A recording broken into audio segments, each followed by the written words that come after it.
This is Group 7, and our presentation is about the construction of FAST telescope in Guizhou, China.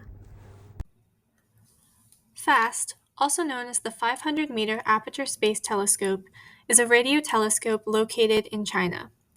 It cost about 1.2 billion yuan to complete, or 184,000 US dollars.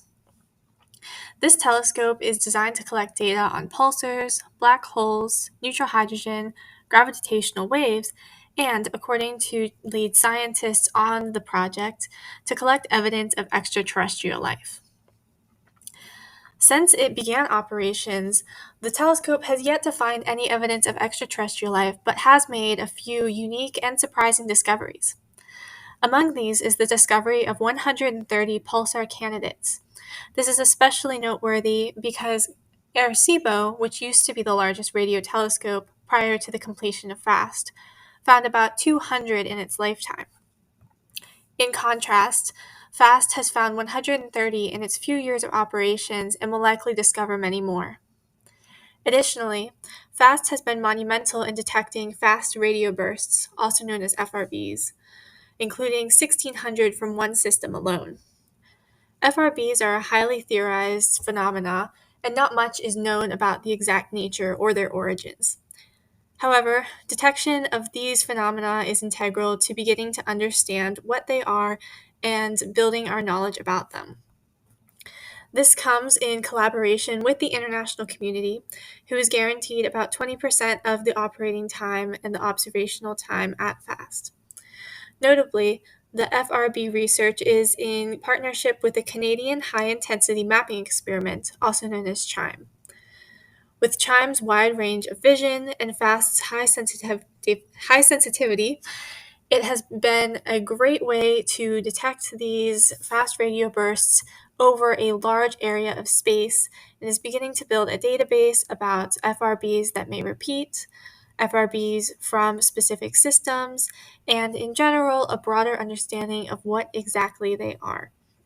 It is expected that as the years go on, the collaboration between FAST and CHIME will yield more results and build to our understanding of these phenomena.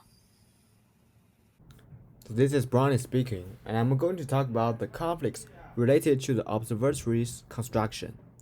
So the first one would be, how did FAST determine the final address?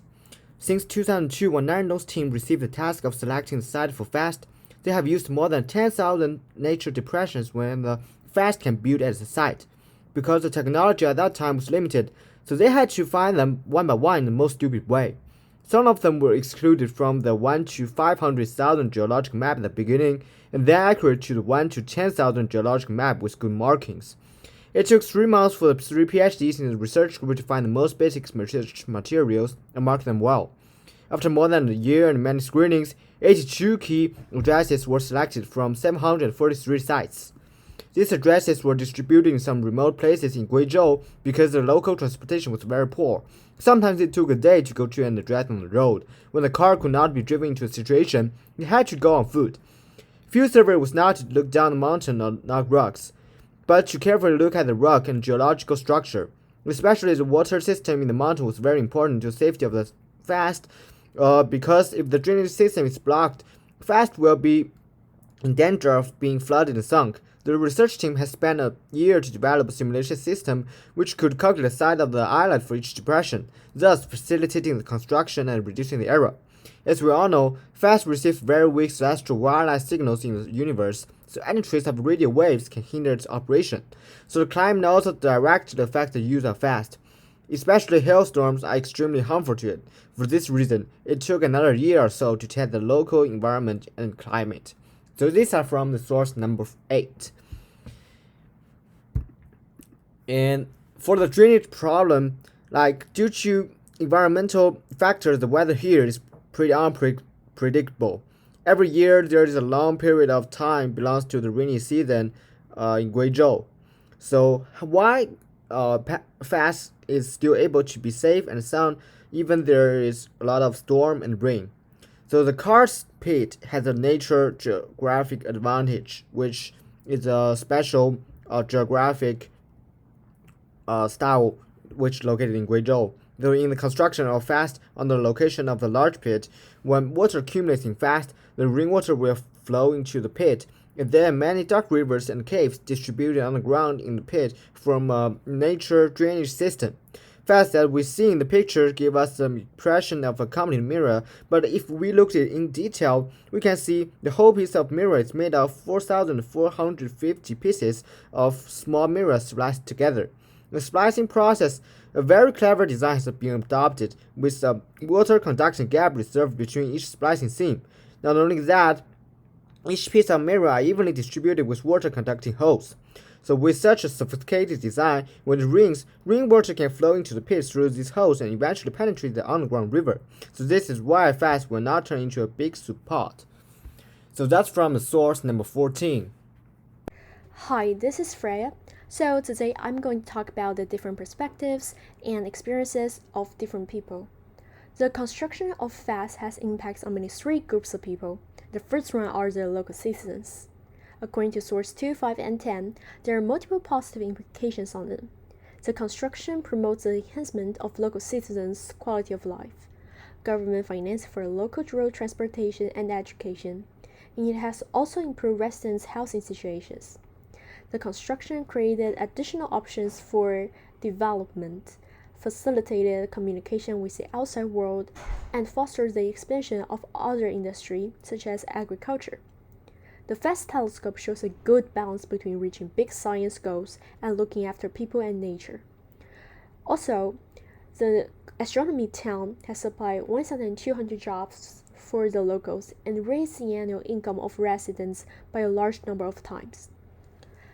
And according to source 1, 6, and 9, there are also several negative implications.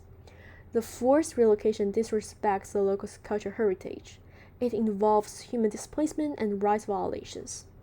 As the pace of relocation continues to accelerate and the wave of riots, some of them even violent, sweeps through the Chinese countryside. The second group of people is the one who work in the field of astronomy, such as the astronomers. The FAST is irreplaceable for identifying alien civilizations. FAST's capacity to identify alien civilizations is 5 to 10 times greater than that of earlier facilities. The FAST telescope may rapidly launch other scientific objectives, such as pulsars, gravitational waves. It has proven particularly adept at detecting FRBs, since it has incredible sensitivity given by its large size. And after the national construction acceptance, it will be open to astronomers across the world. It will not only be a successful construction project from an astronomical perspective, but also something that can be a global landmark in human beings' collaboration. FAST may help us lead to new technologies. However, according to source 4, the costs of constructing the telescope and processing the relocations are too high. The likelihood of successfully discovering an alien civilization is exceedingly low. However, it may be too early to make conclusion about its success, since it has only been launched for no more than 8 years. The last group is the tourists. The astronomy town offers many tourist routes for travelers to explore the universe. They are able to take a look at Guizhou's unique karst landform and experience the local culture there. Yuxing from Group 7. Now I'll talk about our solution to solve this conflict. Our solution is dual zone development strategy. The dual zone development strategy for managing the areas around the 500-meter aperture spherical radio telescope and the neighboring astronomy town in Guizhou, China, involves creating two distinct zones that separate and protect the scientific integrity of FAST while promoting and enhancing economic development through tourism and community engagement. The first is the scientific preservation zone.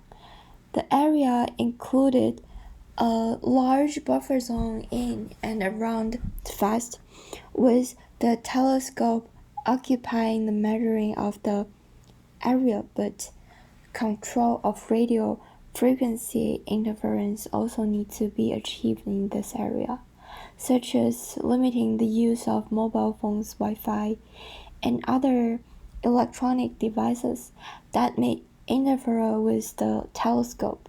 The primary objective of the science reserve is to protect the sensitive operation of the telescope from any electromagnetic interference that could compromise its data collection capability.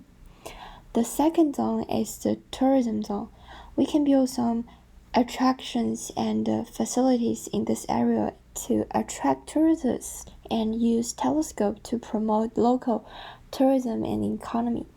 For example, we can build a planetarium in this area, which can show the technological wonders of vast and some simple astronomical knowledge. At the same time, the development of high-quality hotels, restaurants, and shops will provide employment opportunities for local residents and drive the economic development of the entire region. In order to effectively support the normal functioning of these two regions, we need to not only invest in infrastructure but also focus on building roads and transport links, ensuring that they operate independently and without disruption, but are still convenient for tourists and workers. We also need to develop sustained community engagement initiatives that foster a sense of pride and ownership among local residents, involve local residents in the construction of both zones. Here's Ariel. I will talk about the justification about our solution from scientific, historical, and ethics, 3 parts.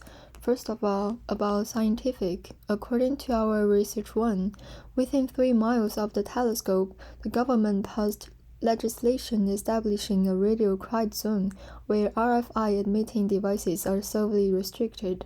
No one can get a transmitting license, and people inside the facility itself will have their electronics confiscated.